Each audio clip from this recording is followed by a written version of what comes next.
प्रधानमंत्री मोदी आज सुबह 11 बजे बेंगलुरु में पहले सेमिकॉन इंडिया 2022 कॉन्फ्रेंस का करेंगे उद्घाटन। 3 दिन चलेगा अंतर्राष्ट्रीय कॉन्फ्रेंस।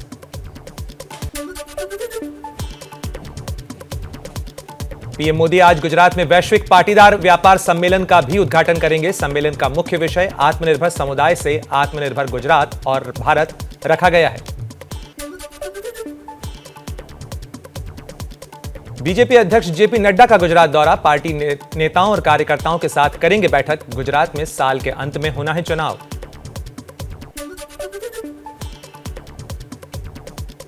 दिल्ली में करीब 3 घंटे चली संघ और एमपी बीजेपी के समन्वय की बैठक। भ्रष्टाचार को नियंत्रित करने पर रहा जोर। संगठन के विस्तार का खाका किया गया पेश। राजनीति में कोई परमानेंट दोस्त और परमानेंट दुश्मन नहीं होता, समय पर सब बदलते रहता है।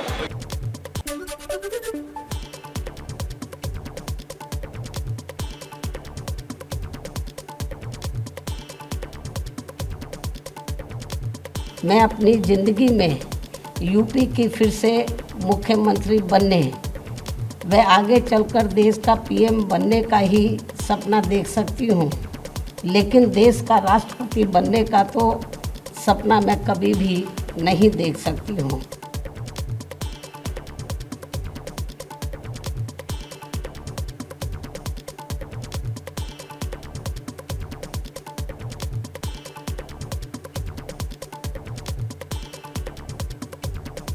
पिछली बार समझौता भी इसी बात के लिए था और ये समझौता बना रहता, गठबंधन बना रहता तो शायद देखते कि देश का प्रधानमंत्री कौन बनता।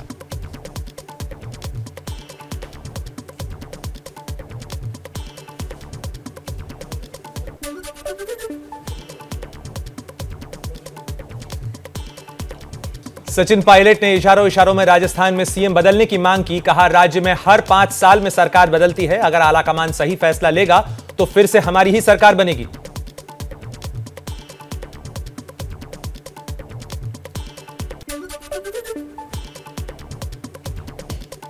यूपी के सीएम योगी आदित्यनाथ और बंगाल की सीएम ममता बनर्जी आज दिल्ली पहुंचेंगे। कल होने वाले मुख्यमंत्रियों और मुख्य न्यायाधीशों के संयुक्त सम्मेलन में दोनों नेता होंगे शामिल। यूपी के मंत्रियों के लिए सीएम योगी का निर्देश, सोने और चांदी के मुकुट नहीं लेने को कहा। 5,000 रुपए से ज्यादा का गिफ्ट मिला तो राज्य के खजाने में जमा होगा।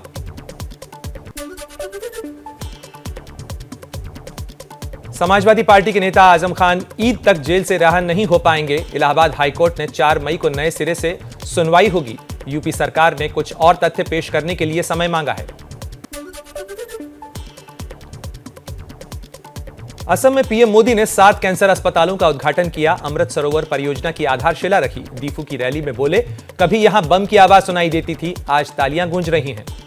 ये सिर्फ किसी कॉलेज का, किसी महाविद्यालय का, किसी इंस्टीट्यूशन का शिलान्यास नहीं है। ये मेरे यहाँ के नौजवानों के उज्जवल भविष्य का शिलान्यास है।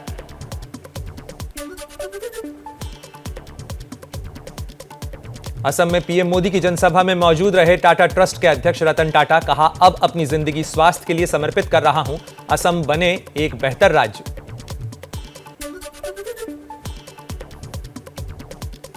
कांग्रेस नेता राहुल गांधी ने कहा, सभी फ्यूल टैक्स का 68% केंद्र लेता है तो कोयले की कमी, बढ़ती कीमतों के लिए राज्य दोषी कैसे?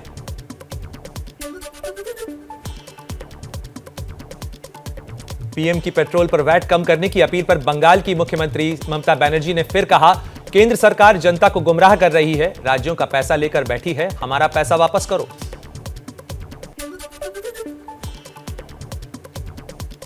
घर बनाना महंगा पड़ रहा है। सीमेंट के दाम 400 रुपए के पार हो सकते हैं। अभी देश में 390 रुपए प्रति बोरी तक बिक रहा है सीमेंट। कोयले और पेट कोक भी महंगे हुए। हरियाणा के झज्जर में आधी रात को फैक्ट्री से गैस लीक होने से रिहायशी इलाकों में मची अफरा तफरी। कत्था फैक्ट्री में गैस लीक होने से लोगों को सांस लेने में हुई दिक्कत। आसपास के इलाकों को खाली कराया गया।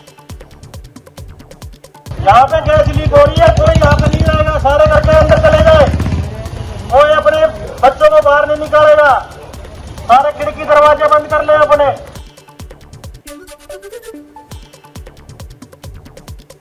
उत्तर उत्तराखंड के चमोली में लैंडस्लाइड को की हैरान करने वाली तस्वीरें सामने आई हैं। यहां बद्रीनाथ पर रोड पर अचानक पहाड़ी का हिस्सा टूटकर नीचे आ गिरा। गनीमत रही कि नीचे मौजूद लोगों की जान बच गई।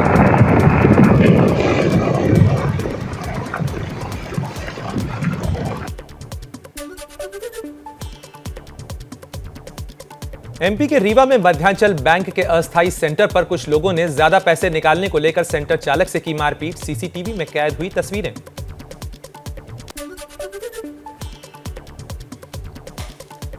देश में लाउडस्पीकर और अजान विवाद के बीच आज अलविदा जुमे की नमाज चांद दिखने के बाद 2 या 3 मई को हो सकती है ईद।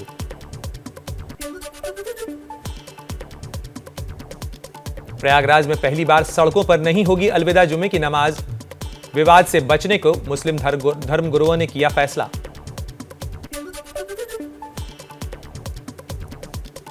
रमजान की अलविदा नमाज के लिए पूरे देश में चाक चौबंद सुरक्षा। लखनऊ में सुरक्षा बलों का फ्लैग मार्च। खालिद रशीद फिरंग महली ने कहा, सड़कों पर न पढ़े नमाज। नमाज जुमा मसाजिद के अंदर ही अदा करें और सड़कों पर या रास्तों में नमाज ना अदा करें।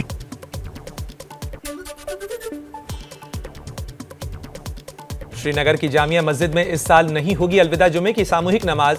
जम्मू कश्मीर सरकार ने नहीं दी इजाजत।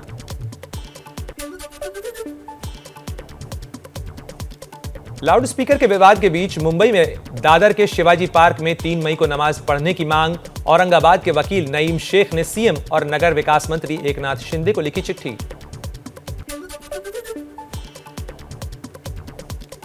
अयोध्या में ईद से पहले माहौल बिगाड़ने की साजिश। 2 मंदिरों पर फेंके गए आपत्तिजनक पर्चे। 7 आरोपी गिरफ्तार। सभी पर लगाया गया एनएसए। 1 साल तक नहीं मिल पाएगी कोई जमानत।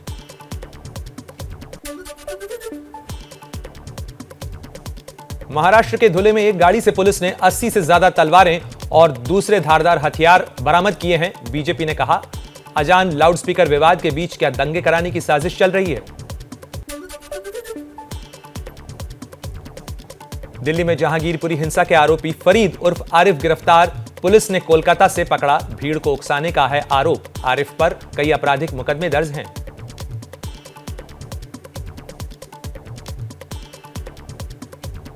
झारखंड में हेमंत सोरेन सरकार के मंत्री हफीजुल हसन का विवादित बयान। कहा, अगर मोदी सरकार देश की 30% आबादी को परेशान करेगी तो 70% आबादी को नुकसान भुगतना होगा। अगर मेरा घर 20 ठो बंद होगा तो आपका 70 ठो घर बंद होगा।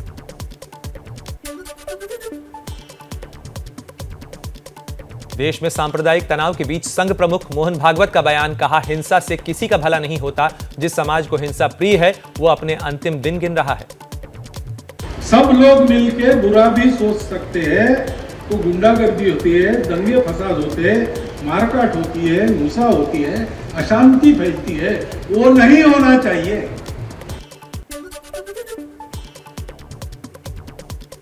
भारतीय अमेरिकी मॉडल पद्मा लक्ष्मी ने कहा, भारत में मुसलमानों के खिलाफ हिंसा देखकर दुख होता है। भारत या कहीं भी हिंदुत्व का कोई खतरा नहीं है। दिल्ली दंगे के आरोपी शर्जील इमाम की जमानत अर्जी पर दिल्ली हाईकोर्ट में आज होगी सुनवाई।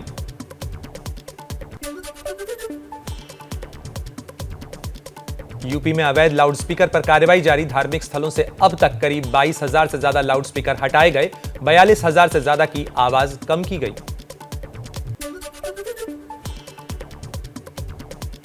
एमएनएस प्रमुख राज ठाकरे ने यूपी में लाउडस्पीकर की कार्रवाई पर सीएम योगी की तारीफ की। उद्धव सरकार पर किया तंज। कहा, दुर्भाग्य है कि महाराष्ट्र में योगी नहीं भोगी हैं। महाराष्ट्र के औरंगाबाद में 1 मई को होने वाली राज ठाकरे की रैली को 15 शर्तों के साथ इजाजत मिली। पुलिस ने औरंगाबाद में 9 मई तक लागू कर रखी है धारा 144।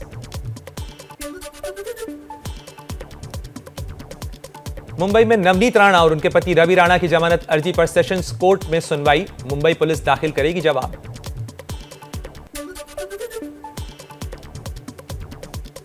मुंबई में बीजेपी नेता किरीट सोमैया ने बॉम्बे हाईकोर्ट में अर्जी दाखिल कर खुद पर हुए हमले की जांच सीबीआई से कराने की मांग की। 80 शिवसैनिकों की गिरफ्तारी का भी मुद्दा उठाया।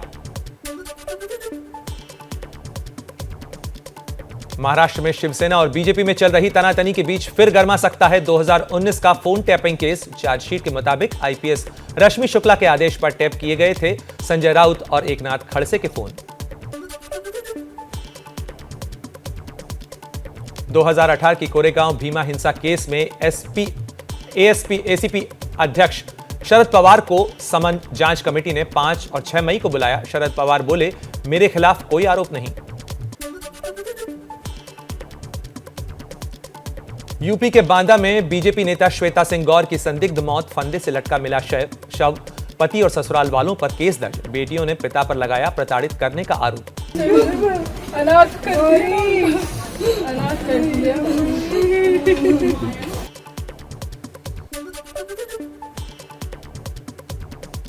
बांदा में बीजेपी नेता श्वेता के साथ उनका पति दीपक मारपीट करता था। बदसलूकी और धमकी देने के कई वीडियो सामने आए। उसने गलती की होगी तो उसको दरवाजे में मारूंगा। मेरे कैसा मैं ठाकुर हूं और मारूंगा।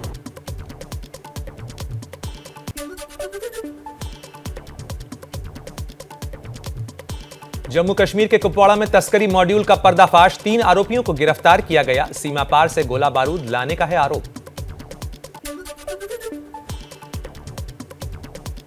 जम्मू में बड़ी आतंकी साजिश नाकाम। जम्मू श्रीनगर हाईवे पर मिला आईईडी, सुरक्षा बलों ने किया डिफ्यूज।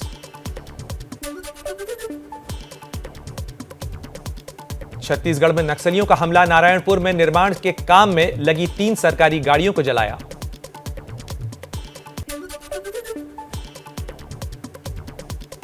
पटना में बेटी और तलाकशुदा पत्नी की गोली मारकर हत्या करने के बाद शख्स ने किया सुसाइड, 3 लोगों की मौत। शराबबंदी वाले बिहार में पकड़ी गई शराब की बड़ी खेप। एम्बुलेंस में लाखों की शराब हरियाणा से हाजीपुर ले जाई जा रही थी। 3 शराब माफिया गिरफ्तार।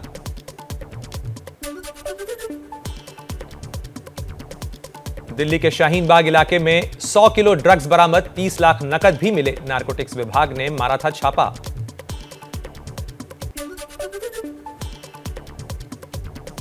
दक्षिण दिल्ली के शाहीन बाग में दिखा एमसीडी के बुलडोजर का डर। कई जगह दुकानदार अवैध कब्जे को खाली करते दिखे। एमसीडी ने कई इलाकों में अतिक्रमण पर बुलडोजर चलाने का प्लान बनाया है। दिल्ली के सरिता विहार इलाके में अवैध निर्माण पर नहीं चल पाएगा बुलडोजर। सुरक्षा के लिए अभी पर्याप्त पुलिस नहीं है। पुलिस ने कहा, एमसीडी 10 दिन पहले दे जानकारी।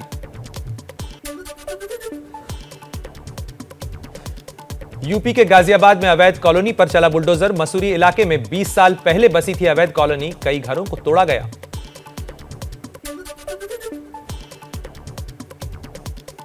यूपी के मेरठ में भी इनामी बदमाश के करीबी की अवैध दुकान पर चला बुलडोजर। बदन सिंह बद्दो के करीबी अजय सहगल ने जमीन कब्जा कर बनाई थी कई दुकानें। पहाड़ों पर भी गर्मी का सितम। सामान्य से 4-5 डिग्री ज्यादा है तापमान। 1 मई को मौसम बदलने पर बारिश होने की है संभावना।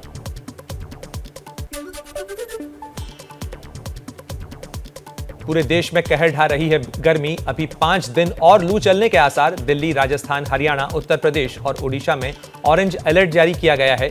दिल्ली में 46 डिग्री के करीब पहुंचा पारा। भीषण गर्मी की वजह से दिल्ली में बिजली की मांग बढ़ी। अप्रैल में पहली बार रिकॉर्ड 6000 मेगावाट बिजली की खपत।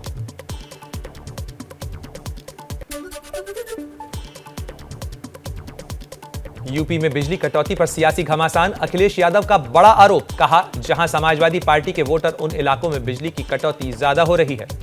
जिस तरीके से बिजली की कटौती है और खासकर उन इलाकों में जहां पर समाजवादी पार्टी का वोटर रहता है, वहां पर बड़े पैमाने पर बिजली काटी गई है।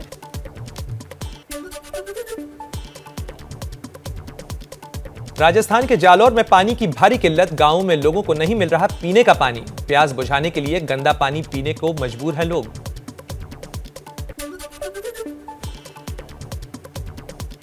देश में और बढ़ रहा है कोरोना। एक दिन में 3,2500 लोगों की रिपोर्ट पॉजिटिव आई। दिल्ली में सबसे ज्यादा केस। आईआईटी मद्रास में कोरोना विस्फोट में अब तक 150 से ज्यादा लोग संक्रमित।